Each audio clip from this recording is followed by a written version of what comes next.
ನೀವು ನನಗೆ ರಕ್ತ ಕೊಡಿ, ನಾನು ನಿಮಗೆ ಸ್ವಾತಂತ್ರ್ಯವನ್ನು ಕೊಡ್ತೇನೆ. ಈ ವಿಡಿಯೋದಲ್ಲಿ ನಾವು ಭಾರತದ ಒಬ್ಬ ದಿಟ್ಟ ಸ್ವತಂತ್ರ ಹೋರಾಟಗಾರರ ಬಗ್ಗೆ ತಿಳ್ಕೊಳ್ತಾ ಹೋಗ್ತೀವಿ. ಅವರೇ ನೇತಾಜಿ ಸುಭಾಷ್ ಚಂದ್ರ ಬೋಸ್. ಸುಭಾಷ್ ಚಂದ್ರ ಬೋಸ್ ಅವರು ಜನವರಿ 23, 1897 ಕಟಕ್ನ ಒಡಿಶಾದಲ್ಲಿ ಜನಿಸ್ತಾರೆ. ತಂದೆ ಜಾನಕಿನಾಥ್ ಬೋಸ್ ವಕೀಲರು, ತಾಯಿ ಪ್ರಭಾವತಿ.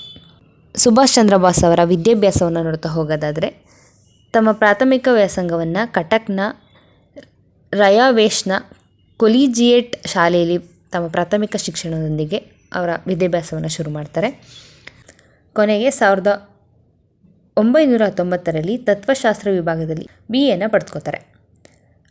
ನಂತರ ICS Indian civil service 1990 September 15 ICS ಪರೀಕ್ಷೆಗಾಗಿ ಇಂಗ್ಲೆಂಡಿಗೆ ಪಯಣವನ್ನು ಬೆಳೆಸ್ತಾರೆ. 1920 ಸೆಪ್ಟೆಂಬರ್ನಲ್ಲಿ 4ನೇ ಸ್ಥಾನದಲ್ಲಿ ICS ಪದವಿಯನ್ನು ಪಡೆದುಕೋತಾರೆ. ICS ಪರೀಕ್ಷೆ ಬರೆದು ಪದವಿಯನ್ನು ಪಡೆದುಕೊಂಡ ನಂತರನೂ ಕೂಡ ಇವರು ಆ ಒಂದು ಕೆಲಸವನ್ನು ತಿರಸ್ಕರಿಸ್ತಾರೆ.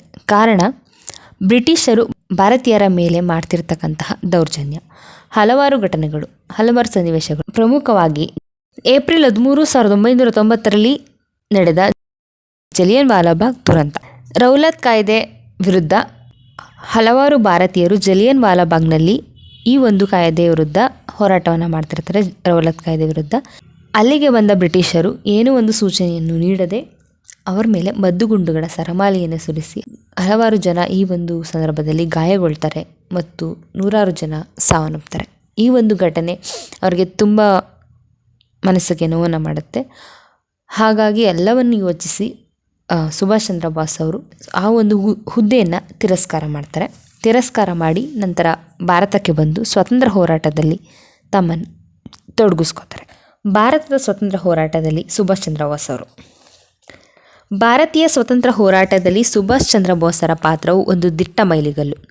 ಭಾರತೀಯ ನಾಗರಿಕ ಸೇವೆ ಪರೀಕ್ಷೆಯಲ್ಲಿ ಅಂದರೆ ICSನಲ್ಲಿ 4ನೇ ರ್ಯಾಂಕ್ ಗಳಿಸಿದರೂ ಕೂಡ ದೇಶಾಭಿಮಾನದಿಂದ ಬ್ರಿಟಿಷ್ ಸರ್ಕಾರದ ಪ್ರತಿಷ್ಠಿತ ಹುದ್ದೆಯನ್ನು ತ್ಯಜಿಸಿ ಸ್ವತಂತ್ರ ಚಳುವಳಿಯನ್ಗೆ ಬರ್ತಾರೆ. ಗಾಂಧೀಜಿಯವರ ಸೌಮ್ಯ ಹೋರಾಟಕ್ಕೆ ಪರ್ಯಾಯವಾಗಿ ಅಂದರೆ ಅದರ ಬದಲಾಗಿ 30ರ ದಶಕದ ಪ್ರಾರಂಭದಲ್ಲಿ ವಿದೇಶದಲ್ಲಿ ನೆಲೆಗೊಂಡ ಭಾರತೀಯರನ್ನೆಲ್ಲ ಸಂಘಟಿಸಿ ಬ್ರಿಟಿಷರ ವಿರುದ್ಧ ಹೋರಾಡುವ ಪ್ರಯತ್ನವನ್ನು ಮಾಡ್ತಾರೆ. ಇವರು ವಿವಿಧ ದೇಶಗಳ ನಗರಗಳಾದ ವಿಯೆನ್ನಾ, ಬಾರ್ಲಿನ್, ರೋಮ್, ಇಸ್ತಾಂಬುಲ್ ಮುಂತಾದ ಕಡೆಗಳಲ್ಲಿ ಪ್ರವಾಸ ಬೆಳೆಸಿ ತಾಯ್ನಾಡಿಗೆ ತಮ್ಮ ಬೆಂಬಲವನ್ನು ನೀಡಲು ಪ್ರೇರೇಪಿಸ್ತಾರೆ.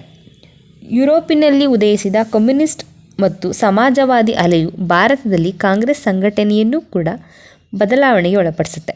ಕಾಂಗ್ರೆಸ್ನ ಒಳಗೂ ಸಹ ಸ್ಪಷ್ಟವಾಗಿ ಸಮಾಜವಾದಿ ಎಡಪಂಥೀಯಂತೆ ಗೋಚರಿಸುತ್ತೆ. ಈ ಹಿನ್ನೆಲೆಯಲ್ಲಿ ಭಾರತದಲ್ಲಿ 1934ರ ವೇಳೆಗೆ ಜವಾಹರ್ಲಾಲ್ ನೆಹರು ಮತ್ತು ಸುಭಾಷ್ ಚಂದ್ರ ಬೋಸ್ ಅವರು ಕೂಡಿ ಕಾಂಗ್ರೆಸ್ ಸಮಾಜವಾದಿ ಪಕ್ಷವನ್ನು ಸ್ಥಾಪಿಸ್ತಾರೆ. ಭಾರತೀಯ ರಾಷ್ಟ್ರೀಯ ಕಾಂಗ್ರೆಸ್ನ ಹರಿಪುರ ಅಧಿವೇಶನದಲ್ಲಿ ಗಾಂಧೀಜಿ ಬೆಂಬಲದೊಂದಿಗೆ ಸುಭಾಷ್ ಚಂದ್ರ ಬೋಸ್ ಅವರು ಅಧ್ಯಕ್ಷರಾಗ್ತಾರೆ. ಬ್ರಿಟಿಷರ ಯುದ್ಧ ನೀತಿ ತಯಾರಿಕೆ ಸಂಬಂಧಿಸಿದಂತೆ ಮೃದು ಧೋರಣೆಯನ್ನು ಹೊಂದಿದ್ದ ಗಾಂಧೀಜಿ ಮತ್ತು ಬ್ರಿಟಿಷರ ವಿರುದ್ಧ ಕಠಿಣ ಧೋರಣೆಯನ್ನು ಹೊಂದಿದ್ದ ಸುಭಾಷರ ನಡುವೆ ಬಾಂಧವ್ಯದಲ್ಲಿ ಬಿರುಕು ಮೂಡುತ್ತೆ. ಅಂದರೆ ಇಬ್ಬರ ಉದ್ದೇಶವೂ ಕೂಡ ಒಂದು, ಭಾರತಕ್ಕೆ ಸ್ವಾತಂತ್ರ್ಯವನ್ನು ಪಡೆದುಕೊಳ್ಳೋದು. ಆದರೆ ಸ್ವಾತಂತ್ರ್ಯ ಪಡೆದುಕೊಳ್ಳುವ ಹಾದಿ ಬೇರೆ ಬೇರೆ. ಅಂದರೆ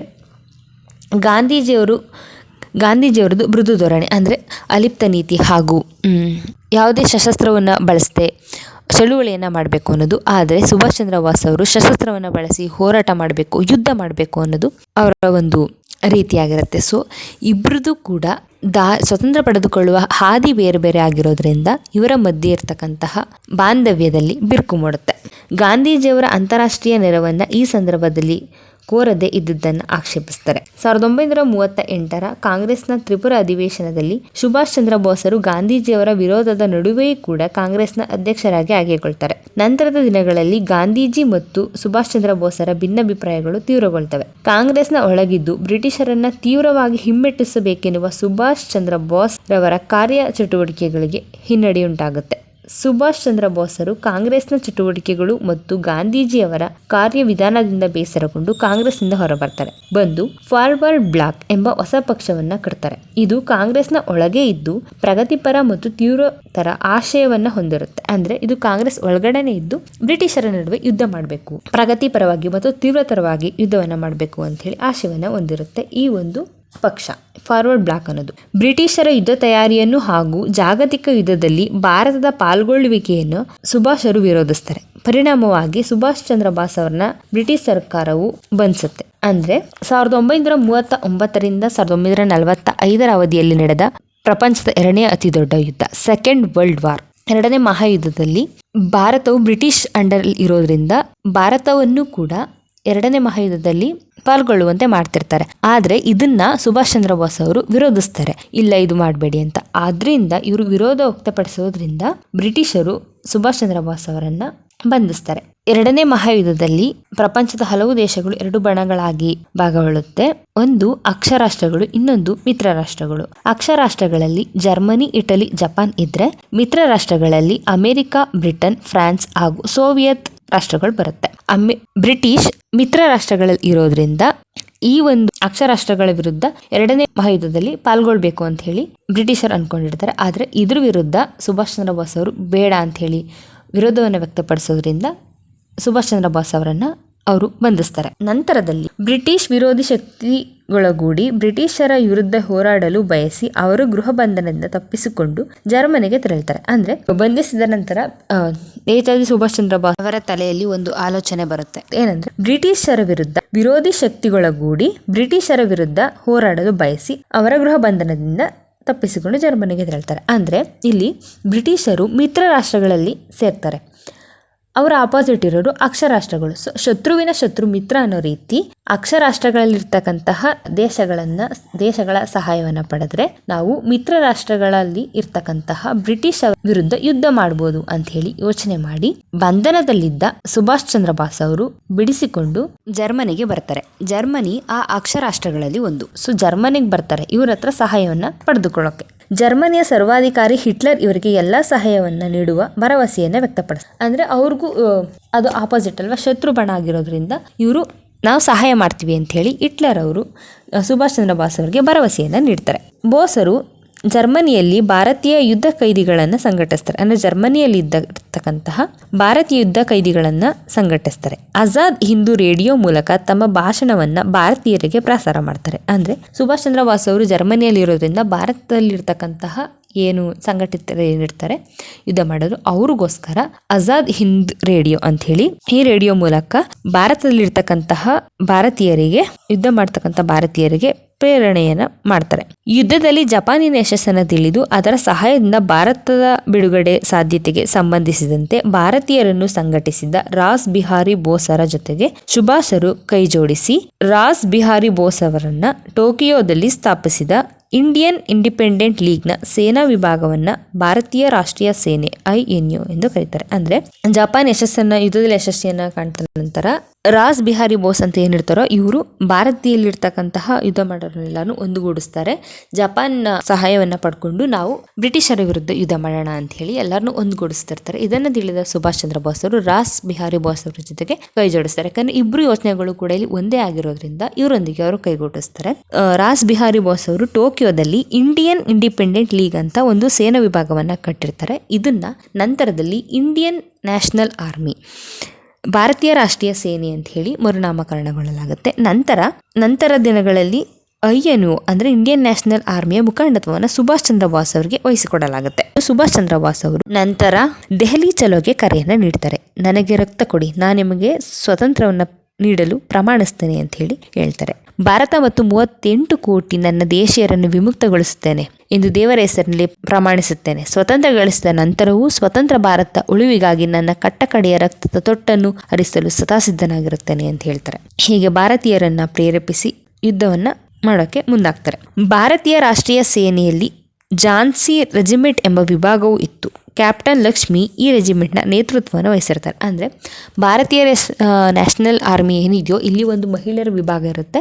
ಮಹಿಳೆಯರ ವಿಭಾಗದ ಹೆಸರು ಝಾನ್ಸಿ ರೆಜಿಮೆಂಟ್ ಅಂತ. ಈ ವಿಭಾಗದ ಕ್ಯಾಪ್ಟನ್ ಆಗಿದ್ದವರು ಲಕ್ಷ್ಮಿ ಅಂತೇಳಿ. ಇವರು ಈ ರೆಜಿಮೆಂಟ್ನ ನೇತೃತ್ವವನ್ನು ವಹಿಸಿರ್ತಾರೆ. ಸುಭಾಷ್ ಚಂದ್ರ ಬೋಸ್ ಅವರು ರಂಗೂನ್ನ ಮೂಲಕ ಬ್ರಿಟಿಷರ ಕೈಯಲ್ಲಿದ್ದ ದೆಹಲಿಯನ್ನು ವಶಪಡಿಸಿಕೊಳ್ಬೇಕು ಅಂತ ಹೇಳಿ ಯುದ್ಧ ತಂತ್ರವನ್ನು ರೂಪಿಸಿರ್ತಾರೆ. ಆ ಹೊತ್ತಿಗೆ ಭಾರತದಿಂದ INAಗೆ ಸೇರ್ಪಡೆಯಾದ ಸಾವಿರಾರು ಯೋಧರು ದೆಹಲಿಯನ್ನ ಆಕ್ರಮಿಸಲು ತಯಾರಿ ನಡೆಸಿರ್ತಾರೆ. ಅಂದ್ರೆ ಭಾರತದಿಂದ ಇಂಡಿಯನ್ ನ್ಯಾಷನಲ್ ಆರ್ಮಿಗೆ ಯಾರ್ಯಾರು ಸೇರ್ಕೊಂಡಿರ್ತಾರೋ ಅವರು ದೆಹಲಿಯನ್ನ ವಶಪಡಿಸಿಕೋದಕ್ಕೋಸ್ಕರ ಯುದ್ಧವನ್ನ ಶುರು ಮಾಡಿರ್ತಾರೆ. ಈ ಹಿನ್ನೆಲೆಯಲ್ಲಿ ಸುಭಾಷರ ಆಶಯದಂತೆ ಸಶಸ್ತ್ರ ಹೋರಾಟವನ್ನ ಅವರು ಬರ್ಮಾದ ಗಡಿಯಲ್ಲಿ ಆರಂಭಿಸ್ತಾರೆ. ಅಂದ್ರೆ ಬರ್ಮಾದಿಂದ ಶುರು ಮಾಡ್ತಾರೆ ದೆಹಲಿಗೆ ಬರೋಣ ಅಂತೇಳಿ. ಬ್ರಿಟಿಷರು ಮತ್ತು INA ನಡುವೆ ತೀವ್ರವಾದ ಯುದ್ಧ ನಡೀತಿರ್ತಕ್ಕಂಥ ಸಂದರ್ಭದಲ್ಲಿ ಸುಭಾಷರು ಆಕಸ್ಮಿಕವಾಗಿ ವಿಮಾನ ಅಪಘಾತದಲ್ಲಿ ಮಡಿತಾರೆ. ಅಂದ್ರೆ ಸಾವನ್ನಪ್ಪಿದ ನಂತರ ಬರ್ಮಾದ ರಾಜಧಾನಿ ರಂಗೂನ್ ಬ್ರಿಟಿಷರ ವಶವಾಗುತ್ತೆ. ಅಂದ್ರೆ ಸುಭಾಷ್ ಚಂದ್ರ ಬೋಸ್ ಅವರೇ ಸಾವನ್ನಪ್ಪಿದ ನಂತರ ಅಲ್ಲಿ ಬರ್ಮಾದ ರಾಜಧಾನಿ ರಂಗೂನ್ ಬ್ರಿಟಿಷರ ವಶವಾದ್ದರಿಂದ INA ಸೈನಿಕರು ಬ್ರಿಟಿಷರ ಬಂಧಿಸ್ತಾರೆ. ಅಂದ್ರೆ ಸುಭಾಷ್ ಚಂದ್ರ ಬೋಸ್ ಅವರು ಮಡಿದ ನಂತರ ಅಲ್ಲಿ ಬರ್ಮಾ ಏನಿರುತ್ತೋ ಅದು ಬ್ರಿಟಿಷರ ವಶವಾಗುತ್ತೆ ಮತ್ತು ಅಲ್ಲಿ ಯುದ್ಧ ಮಾಡ್ತಿರ್ತಕ್ಕಂಥ INA ಆರ್ಮಿ ಏನಿರುತ್ತೋ ಅದು ಬ್ರಿಟಿಷರ ವಶವಾಗುತ್ತೆ. ನಂತರದ ದಿನಗಳಲ್ಲಿ ಕಾಂಗ್ರೆಸ್ನ ಬಹುತೇಕ ನಾಯಕರು ಏನಿರ್ತಾರೋ ಅವರೆಲ್ಲ ಈ INA ಸೈನಿಕರು ಬಂದಿರ್ತಾರಲ್ಲ ಅದನ್ನ ವಿಮುಕ್ತಗೊಳಿಸೋದಕ್ಕೋಸ್ಕರ ಹೋರಾಡ್ತಾರೆ. ಈ ಯುದ್ಧದಲ್ಲಿ ಸುಭಾಷ್ ಚಂದ್ರ ಬೋಸ್ ಅವರು ತೀರೋಗಿದ್ದಾರೆ ಅಂತ ಹೇಳಿದ್ರು ಕೂಡ ಯಾವುದೇ ರೀತಿಯಾದಂತಹ ಪ್ರೂಫ್ ಇಲ್ಲ ಅವರು ತೀರೋಗಿರ್ಬೋದು ಅಂತ ಹೇಳಕ್ಕೆ. ಅದು ಫುಲ್ ಫ್ಲೈಟ್ ಕ್ರ್ಯಾಶ್ ಆಗಿರೋದ್ರಿಂದ ಅವರ ಒಂದು ದೇಹವನ್ನ ಯಾರು ಕೂಡ ಸ್ಪಷ್ಟವಾಗಿ ನೋಡಿಲ್ಲ. ಸೊ ಅದರಿಂದಾಗಿ ಇದು ಇನ್ನು ನಿಗೂಢವಾಗಿ ಇವತ್ತಿಗೂ ಕೂಡ ಇದು ನಿಗೂಢವಾಗೇ ಇದೆ. ಆ ಯುದ್ಧದಲ್ಲಿ ಅವ್ರು ನಿಜವಾಗ್ಲೂ ಸತ್ತಿದ್ದಾರೆ ಇಲ್ವಾ ಅನ್ನೋದು ಯಾರಿಗೂ ಕೂಡ ಇನ್ನೂ ಕ್ಲಿಯರ್ ಆಗಿ ಗೊತ್ತಿಲ್ಲ. ಈ ಯುದ್ಧದಲ್ಲಿ ಸುಭಾಷ್ ಚಂದ್ರ ಬೋಸ್ ಅವರು ಇರ್ಬೇಕಾದ್ರೆ ನಮಗೆ ಸ್ವಾತಂತ್ರ್ಯ ಸಿಗದೆ ಇರ್ಬೋದು. ಆದ್ರೆ ಅವರು ಮಾಡಿದ ಈ ಯುದ್ಧಗಳು ಮತ್ತು ಅವರು ಭಾರತೀಯರನ್ನ ಪ್ರೇರೇಪಿಸಿದ ರೀತಿ ಮತ್ತಷ್ಟು ಮುಂದಿನ ದಿನಗಳಲ್ಲಿ ಯುದ್ಧ ಮಾಡೋದಕ್ಕೆ ತುಂಬಾ ಪ್ರೇರಣೆಯನ್ನ ನೀಡುತ್ತೆ. ಇದಾದ 2 ವರ್ಷಕ್ಕೆ ಅಂದ್ರೆ 1947 ಆಗಸ್ಟ್ 15ರಂದು ಭಾರತ ಸ್ವಾತಂತ್ರ್ಯವನ್ನ ಪಡ್ಕೊಳ್ಳುತ್ತೆ.